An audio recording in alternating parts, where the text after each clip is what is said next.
Hi and welcome back. Today I want to continue with one of my themes of painting really sort of spontaneous abstract landscapes using very simple colours and very simple techniques. I'm using Saunders Waterford cold pressed paper. It's £140, 11 inches by 15 inches or 28 centimetres by 38 centimetres. It's taped to my board with ordinary decorators masking tape, and my board's at an angle of about 45 degrees, which is important to get the paint to flow and run. I'm going to be painting wet in wet, and you just saw me wet the paper nearly all over, but leaving some dry patches with my large Pro Art Ron Ranson Harkey brush. I've just picked up lots of paint straight from the tube on my brush in burnt sienna, Prussian blue, Payne's grey, a little bit of, I think there's a little bit of raw sienna in there, but not much. And I've just painted it really thickly across where I want my horizon to be, and you can see that the paint is resisting going in the dry patches and flowing through the wet patches really beautifully. Where the paint is really thick and the water's running through it, I'm getting some lovely marks, and I'm using what's left on my brush to put in a very pale, ordinary, slightly windswept sky, but that'll probably mostly soften back, but it's just to put a little bit of tone in the sky. I'm now tipping my board round 90 degrees so that the paint will run along its kind of tracks that have been created by the wet paper, and that's giving me even sort of stronger demarcation of the different abstract planes of my landscape. I can sort of help things along with a fine brush if I need to. This is a small calligraphy brush. Any brush with a small fine point will do for this. And then as soon as you like how it's looking, turn it back round again, and the paint will continue to flow downwards a little bit, but it's more or less been stabilised by spreading the paint evenly across it horizontally. So I've dipped into some more heavy paint, and I'm just going into where the paint's dispersed a little bit too much and trying to put in the impression of some distant hills in the distance for this sort of abstract moorland scene. Trying not to overdo it, softening back some of the marks, trying to keep nice hard edges in places. This is a synthetic mop. It's my Escoda Ultimo size 14 brush, and it's really useful for softening back where I need it to if I use it clean and damp. The important thing about this sort of process is really to, firstly, to really enjoy yourself, but to sort of let go, take the pressure off yourself and really enjoy experimenting and just helping to enhance what the water and paint is actually doing for you on the page by itself, along with gravity, of course, and trying not to do too much, but just to trust to the process. And it can really help you to learn a lot about what watercolour paint and water and gravity will do, and then you can take some of those intriguing and fascinating things and techniques and methods into your more planned paintings. I'm now going to lay it completely flat so that it will stop the paint from running quite so much. And with the corner of a plastic store card, excuse me, I'm just going to run some moorland grasses and reeds and weeds across the foreground to give me that little tiny bit of detail that I need to kind of crystallise the scene. Without this, it's just marks on a page. If I can put in some grasses that look reasonably effective, then it can sort of fool the brain into thinking that these marks on the page are a sort of an abstract landscape. And I think I'm nearly there for leaving it to dry. I think a couple more touches using my flat brush. It's a 3/4 inch flat, a tiny bit of Prussian blue. I'm really carefully going to extend some of these marks just with a tiny bit of pale blue, not much, just a little bit of an impression here and there of maybe the distant moorland hills going off into the mist.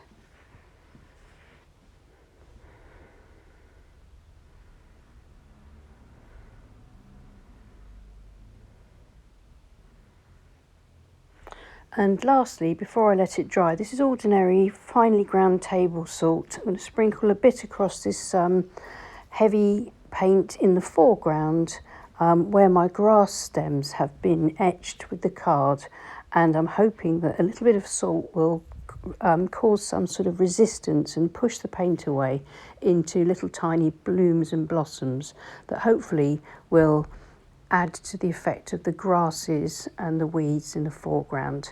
And now I'm going to leave it to dry completely. It's important not to touch it too much at this stage because otherwise you can fiddle and fuss and overwork it. Here it is dry, and I've propped it back up at 45 degrees, and I like the way it's dried. I think I've got some really interesting effects that have just been delivered to me by the flow of water and paint. That's what's so nice about this unpredictable way of painting. It can really give you some very surprising results, which, as I say, you can analyse how you achieve them and then try and get those same sort of effects in your more planned paintings. I'm a great lover of minimalist painting, sort of less is more abstract works, so I'm not going to do much to this.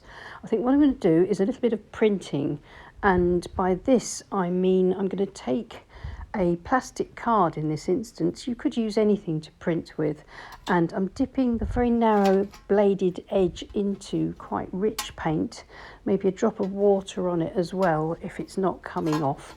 Then I'm just going to use that edge to print on a few very fine lines just to bring together my focal point area, which is this sort of area of distance going off into the mist with kind of the impression of scrubby moorland trees, maybe some bushes, things like that, just going off and disappearing into the distance. So in essence, what I'm doing here is adding detail to my focal point area. Everything else is really loose except for the grasses, which lead the eye upwards into the composition. Then hopefully the eye zigzags across the plains of land, comes to the area that I've just highlighted with the printed marks there. And I'm going to put in a few tiny birds, not too much, just these kind of desolate moorland birds, the type that you hear calling when you're out for a walk in these sort of lonely places, just to bring the scene together. As I say, I think a few touches of more realistic looking things like the grasses and the birds helps to cement the illusion that I'm trying to create here of this abstract landscape.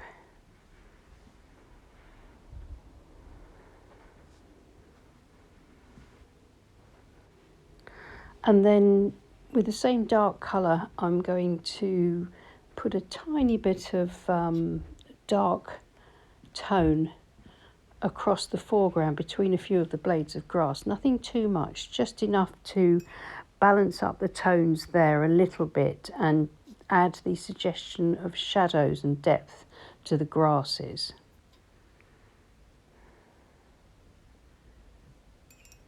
Just being careful not to overdo it, just putting in enough tone to bring that foreground together a little bit more.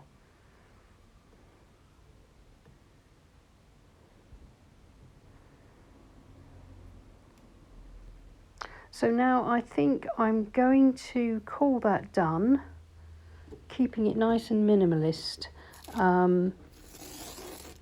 Removing the tape will help me to see if there's anything else I need to do. I've got a couple of thoughts about this so far, and it'll help me to see it more clearly with its white border, because I'll be seeing it sort of almost with fresh eyes as if it was in a frame. And now, having had a good look at it, there are two adjustments that I want to make. The first adjustment is I need one more slightly larger bird right above that focal area, or becoming actually part of the focal area, because the birds are drawing the eye. Those little dashes of dark above the horizon, as I say, draw the eye towards it. and I think that's fine. That's a bit better. I think if we just zoom in, I'm hoping you can see what I mean. The little birds are just drawing attention to that lovely texture and tone that we've got in the distance, adding a sort of a little bit of realism, but a bit of mystery as well. And then the last thing that I think I need to do, if you look just to the left of the birds, it's very light and then there's like a block of grey.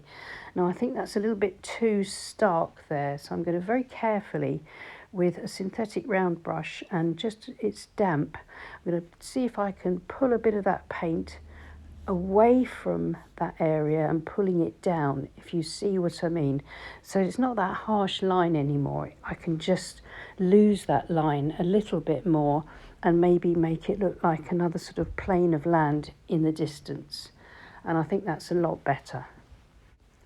So here's the finished abstract landscape. It didn't take very long. Just a bit of thought to think about where to leave the dry patches of paper for the paint to resist, where to use the thickest paint, where to just let it run in smooth washes, and how to get a little bit of movement into the sky, but to still keep the sky nice and plain so it doesn't distract from the land.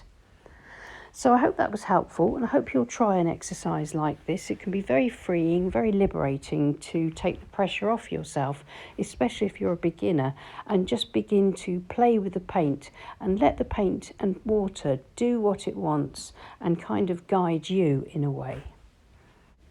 So thank you so much for your support here on YouTube. Please leave us a like and a comment and subscribe to my channel if you haven't already. It really helps with my reach. And thank you so much to my wonderful Patreon group who support this channel.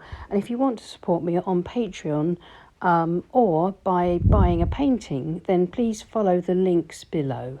Thank you so much and happy painting. Bye.